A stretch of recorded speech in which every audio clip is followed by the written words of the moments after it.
आज के दौर में हर इंसान कोई न कोई किसी न किसी कारण से परेशान है। कोई परिवार से परेशान है, कोई धन से परेशान है, कोई बीमारी से परेशान है। हर इंसान किसी न किसी चीज़ से परेशान है। अगर इंसान रोग से परेशान है तो चलो, अगर धन है तो इलाज हो जाता है। अगर धन नहीं है तो उसका इलाज कैसे होगा। आज की दुनिया में धन एकमात्र ऐसा साधन है जो अगर आपके पास हो तो आप सभी काम कर सकते हैं।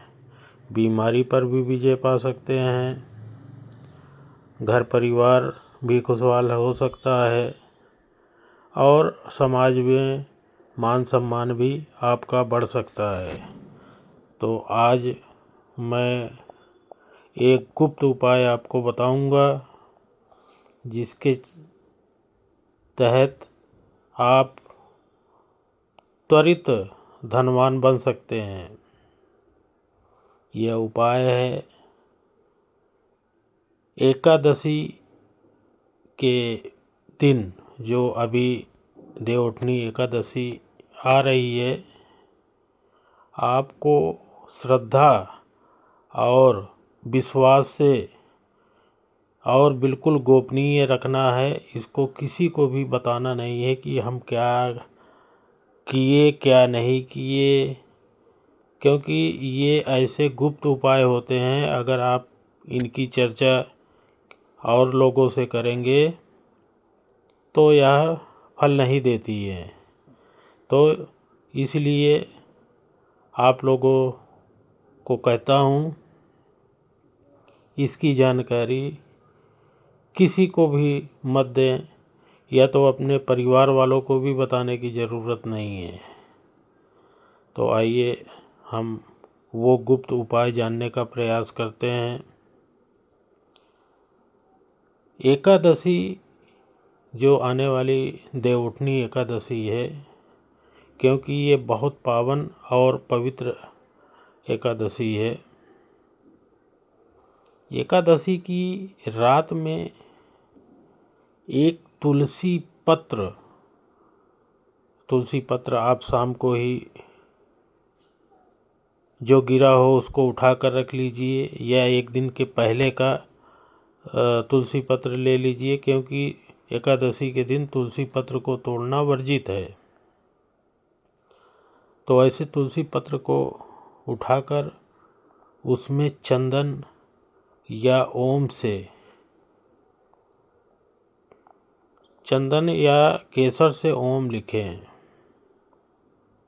चंदन या केसर से उसमें ओम लिखें और ध्यान दीजिए कि ये काम रात को 12 बजे के बाद आपको करना है। और फिर तुलसी पत्र पर चंदन या केसर से ओम लिखने के बाद इसको भगवान विष्णु के चरणों में रख दीजिए।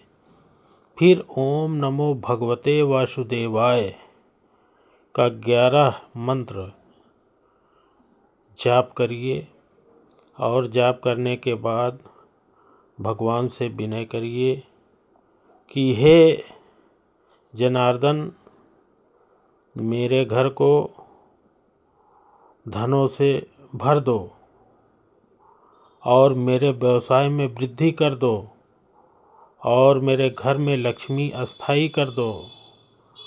इससे क्या होगा कि हफ्ते के अंदर से ही आपको इसका रिजल्ट मिलना शुरू हो जाएगा और दिन प्रतिदिन आपका धन बढ़ता हुआ चला जाएगा। अब विशेष ध्यान ये रखना है कि जो तुलसी पत्र पर आपने ओम लिखा है उसको दूसरे दिन ब्रह्म मुहूर्त के बाद उसको उठाकर अपने धन स्थान या तिजोरी में रख देना है। बस इतना ही आपको करना है, इससे ज़्यादा आपको कुछ नहीं करना है। आप देखेंगे कि अति से अति शीघ्र आपके घर में धन की बौछार होने लगेगी। अगर आपको कोई भी काम, इस तरह के कोई भी उपाय करने हैं तो बहुत ही श्रद्धा और विश्वास से करिए और बिना किसी से बताए करिए। अगर किसी से बताएंगे तो यह उपाय जो है आपको फलित नहीं होगा। फिर आप मत कहिएगा कि आचार्य जी हमने उपाय किया और उसका कोई फल नहीं मिला। इसीलिए ये बहुत गुप्त रहस्य हैं, इनको किसी से मत बताइए और गुप्त तरीके से करिए, फल अवश्य मिलेगा।